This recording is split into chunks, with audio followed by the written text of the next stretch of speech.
दोस्तों, आज के इस वीडियो में हम बात करने वाले हैं कि how to become a IAS officer. इसके लिए क्या क्वालिफिकेशन की ज़रूरत होती है, कितना परसेंटेज रिक्वायरमेंट है, कितनी बार हम अटेम्प्ट दे सकते हैं, इनके क्या स्टेजेस रहते हैं और उसमें किस तरीके से पढ़ाई करनी है। और दोस्तों, मेन इंपॉर्टेंट पार्ट कि क्या यूपीएससी एग्जामिनेशन के लिए मोटिवेशन जरूरी है या नहीं। दोस्तों, आईएएस के एग्जाम यूपीएससी कंडक्ट करता है, यूनियन पब्लिक सर्विस कमीशन। उसके अंदर तकरीबन 24 एग्जामिनेशंस होते हैं, जिसमें आईएएस है, आईपीएस है, आईएफएस है, आईआरएस है। ये 24 के करीब ऐसे एग्जामिनेशंस हैं जो union public service commissions organise करती है। तो दोस्तों, यहाँ पे मेन सवाल ये रहेगा आपका कि जितने भी आईएएस या आईपीएस बनते हैं, इनको जॉब्स किस चीज़ की मिलती है या फिर ये किस डिपार्टमेंट में जाते हैं। तो दोस्तों, जितने भी एडमिनिस्ट्रेटिव में एसडीएम होते हैं या फिर आप डिस्ट्रिक्ट लेवल में चले जाएं तो district officers various known as like district magistrate होता है, डीएम। फिर उसके बाद आप चले जाएं तो डिप्टी कमिश्नर आ जाता है। जितने भी हेड ऑफ डिपार्टमेंट्स हैं, प्राइम मिनिस्टर, मिनिस्टर्स, इनके जो पीए हैं, सेक्रेटरीज हैं, ये सारे आईएएस रैंक में ही आते हैं। जैसे कैबिनेट सेक्रेटरीज हो गए, joint secretaries, directors, deputy secretary, under secretaries. तो ये सारी फील्ड्स हैं आईएएस के रैंक में। अब दोस्तों, बात आती है कि आईएएस बनने के लिए एलिजिबिलिटी क्या होगी। तो सबसे पहली चीज तो आप सिटीजन ऑफ इंडिया हो। आईएएस और आईपीएस के लिए सिटीजन ऑफ इंडिया मस्ट है, बट अगर आप other services like IFS, IRS, means कि आईएएस और आईपीएस के अलावा जितने भी अदर सर्विसेज हैं एडमिनिस्ट्रेटिव के अंडर में, उनमें आप माइग्रेट हो सकते हैं। पाकिस्तान, नेपाल, भूटान, बांग्लादेश, इन सब से उनमें ज्वाइन कर सकते हैं। बट आईएएस के लिए आपको सिटीजन ऑफ इंडिया होना मस्ट है।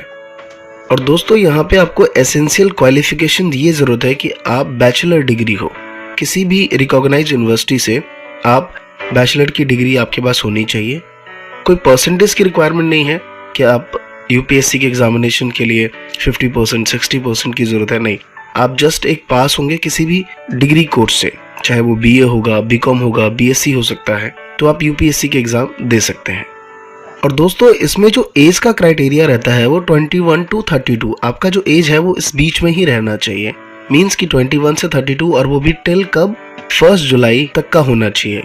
अब दोस्तों, यहाँ भी थोड़ा सा कैटेगराइज है कि आप अगर जर्नल से हैं तो आपकी मैक्सिमम एज लिमिट जो है वो 32 ईयर्स है। बट अगर आप ओबीसी से हैं, अदर बैकवर्ड कास्ट से हैं, तो आपका एज लिमिट जो है वो 35 ईयर्स है। अगर आप शेड्यूल कास्ट हैं, एसटी हैं, एससी हैं, तो आपकी जो मैक्सिमम एज लिमिट है वो 37 है। और अगर आप जम्मू एंड कश्मीर से हैं तो इसमें जर्नल की 37 है। और अगर आप फिजिकल चैलेंजेस हैं तो आपकी जो मैक्सिमम एज लिमिट है वो 50 ईयर्स है। और अगर आप other than Jammu and Kashmir से हैं तो फिजिकल चैलेंजेस के लिए 42 ईयर्स है। और जो डिसेबल लोग हैं, जैसे ब्लाइंड हैं, डेफ हैं, तो इनमें अगर आप जर्नल में है तो 37, ओबीसी में है तो 38 और एससी एसटी में है तो 40 ईयर्स तक की इसकी मैक्सिमम एज लिमिट होती है।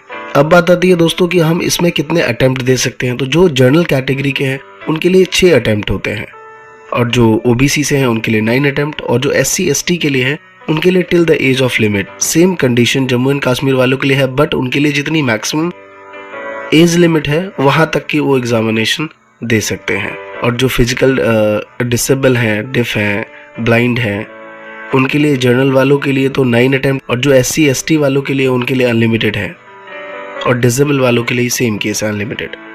और दोस्तों, बीच में एक और बात कहना चाहूँगा कि जो स्टूडेंट फाइनल ईयर एग्जामिनेशन में है, जैसे अगर आप बीए फाइनल ईयर में होंगे, 3rd ईयर में बीकॉम या बीएससी में होंगे, तो भी आप इसकी एग्जामिनेशन के लिए अप्लाई कर सकते हैं। अब बात करते हैं दोस्तों इसका क्या कोर्स पैटर्न रहता है। तो दोस्तों, सिविल सर्विस एग्जामिनेशंस को यूपीएससी 3 पार्ट में कंडक्ट करती है। पहला है प्रीलिमिनरी एग्जामिनेशन, फिर दूसरा है मेंस एग्जामिनेशन, और थर्ड है इंटरव्यू। जहां तक की बात रहेगी दोस्तों, अगर आप प्रीलिमिनरी एग्जामिनेशन देंगे तो इसमें जर्नल एप्टीट्यूड बहुत ज्यादा रहता है। करंट अफेयर्स, न्यूज़पेपर आपको लॉट्स ऑफ पढ़ने पड़ेंगे। मतलब मैं यूं कहूं कि पर डे आपको 2 आवर्स, 2.5 आवर्स, 3 आवर्स न्यूज़पेपर पढ़ना है, क्योंकि इसमें ज्यादातर आपको politics, economical, current affairs, state level पे, foreign policies, civics, history, economics.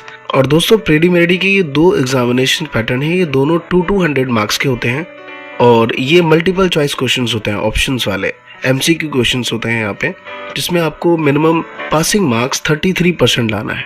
दोनों पेपर के लिए आपको 2 आवर्स मिलेंगे और जो बच्चे डिसेबिलिटी है उनको 20 मिनट्स ज़्यादा मिलते हैं। और इसमें आपको हिंदी और इंग्लिश दोनों पैटर्न में आप अपने एग्जामिनेशन दे सकते हैं। It's totally depend on you कि आप किस लैंग्वेज में अपनी एग्जामिनेशन देना चाहते हैं।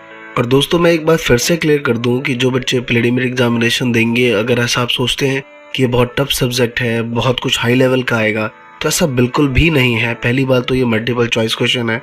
दूसरी बात कि इसमें 10th 11th 12th लेवल तक का ही पूछा जाता है और द मेन पार्ट इसका रहता है करंट अफेयर्स। आपको बेसिक्स की नॉलेज होनी चाहिए, आप डे टू डे लाइफ से जुड़े होने चाहिए कि भाई पॉलिटिकल बाउंड्रीज क्या चल रही हैं, इंटरनेशनली बायलैटरल क्या डीलिंग्स हो रही हैं इंडिया और अदर कंट्री के बीच में, रेस्ट ऑफ द वर्ल्ड में क्या चल रहा है, जीडीपी पे क्या इम्पैक्ट आ रहा है।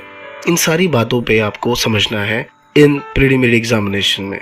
तो इसके लिए आप अपने 10th 11th 12th के बुक्स, और मार्केट में बहुत सारी बुक्स आती हैं जनरल एप्टीट्यूड और करंट अफेयर्स के रिगार्डिंग, बट मेरा मेन पार्ट आपसे ये रहेगा कि न्यूज़पेपर पढ़िए, 2 घंटे 3 घंटे ज़्यादा से ज़्यादा पढ़िए।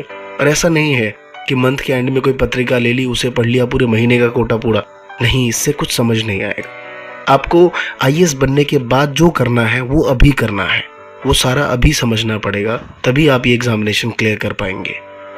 अब बात करते हैं दोस्तों मेंस एग्जामिनेशंस की। तो जो मेन एग्जामिनेशन है इसका, इसमें आपको टोटल 9 पेपर देने हैं, जिसका टोटल मार्क्स जो रहता है 1750 मार्क्स का एग्जामिनेशन होता है। इसमें आपको 9 में से 7 सब्जेक्ट में ज़्यादा फोकस करना है, क्योंकि जो मेरिट लिस्ट आपकी बनाई जाती है वो सिर्फ और सिर्फ 7 सब्जेक्ट से की जाती है। उसके बाद ये टोटली रिटन एग्जामिनेशन है, आपको इसमें क्लियर करना है। अब बात करते हैं दोस्तों इंटरव्यू लेवल की। तो जैसे ही आप ये दोनों एग्जामिनेशन क्वालिफाई कर लेते हैं तो आप 3rd राउंड में आ जाते हैं, वो है इंटरव्यू। और मैं आपको बता दूं कि मेरा एक्सपीरियंस, जितने भी स्टूडेंट से मैंने बात की है और जिन लोगों के मैंने इंटरव्यूज देखे हैं, उन सब ने या उन स्टूडेंट ने एक बात जरूर कही कि सबसे ज़्यादा स्टूडेंट यहीं पे रिजेक्ट होते हैं, because they lack of confidence, they lack of way of talking, किस वे में आप बात कर रहे हैं, इन सारी चीज़ों पे वहाँ पे फोकस रहता है। आपका ड्रेस सेंस क्या है, लाइक जस्ट सिंपल लैंग्वेज, कि आपने रिसेंटली देखा होगा एक आईएएस रैंक को सस्पेंड कर दिया गया क्योंकि उसने एक मिनिस्टर्स के सामने गूगल्स पहने हुए थे। तो दिस इज अ प्रोटोकॉल। तो ये सारी चीज़ें मेंटेन रखती हैं कि आप अपने ड्रेस कैसा है आपका, किस तरीके से आप रहते हैं, किस तरीके से आप बैठते हैं, ये सारी बातें आपको इंटरव्यूज रैंक में मेनली फोकस रहती हैं। और दोस्तों यहाँ पे अब आपका क्वेश्चन ये रहेगा कि सर जब इतनी सारी मेहनत करवा दी, इतना कुछ करने को मिल गया, तो इनकी सैलरी क्या होती है? तो दोस्तों इनकी सैलरी जो है वो डिफर करती है स्टेज वाइज, कि आपका रैंक क्या था और आपको किस कैटेगरी की जॉब मिली है। अगर आप प्रिंसिपल सेक्रेटरी रैंक पे हैं तो आपकी सैलरी 70,000 to 80,000 के बीच में रहती है। उसके बाद अगर आप chief secretary, state secretary, union secretary level पे हैं तो आपकी सैलरी 80,000 के अप्रॉक्स रहती है। और बहुत सारी आपको सर्विसेज मिलती हैं और इसके अलावा बहुत सारे आपको फैसिलिटीज़ भी प्रोवाइड की जाती हैं। तो अलग अलग लेवल है। डीएम है तो आपकी सैलरी क्या होगी, जस्ट पे सैलरी। उसके बाद उनकी बहुत सारी फैसिलिटीज़ भी प्रोवाइड होती हैं गवर्नमेंट की तरफ से। तो ये सारा रहता है दोस्तों यूपीएससी के और आईएएस के एग्जामिनेशन के रिगार्डिंग। तो दोस्तों ये था सारा कंप्लीट होल सिलेबस जो मुझे आपको बताना था। किसी भी टॉपिक से रिलेटेड अगर आपको इसमें डाउट है तो आप फील टू फ्री क्वेश्चंस मुझसे पूछ सकते हैं, उसका रिप्लाई मैं यहाँ पे करूँगा। धन्यवाद दोस्तों, जय हिंद, जय भारत।